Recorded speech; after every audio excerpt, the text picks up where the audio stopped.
Inaasahan pong makapagbibigay ng mas maayos po at sapat na supply ng patubig sa mga magsasaka po sa bayan ng Bugalyon, Pangasinan ang planong itayong Dumolok Earthfield Dam, yung Small Reservoir Irrigation Project ng National Irrigation Administration or NIA. Layon po ng proyekto na mapalakas ang irigasyon sa mga sakahan sa lugar upang matiyak ang tuloy-tuloy na produksyon ng pananim at mas matatag na kabuhayan ng mga lokal na magsasaka.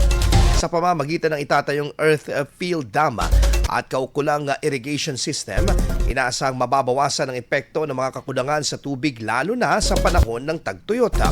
Bilang bahagi ng paghahanda sa proyekto, nagsagawa ng site visit at hazard assessment ang lokal na pamahalaan ng Bugalyon, katuwang ang Municipal Disaster Risk Reduction and Management Officer MDRRMO at NIA upang matukoy ang kaligtasan at kaangkupan ng nasabing lugar.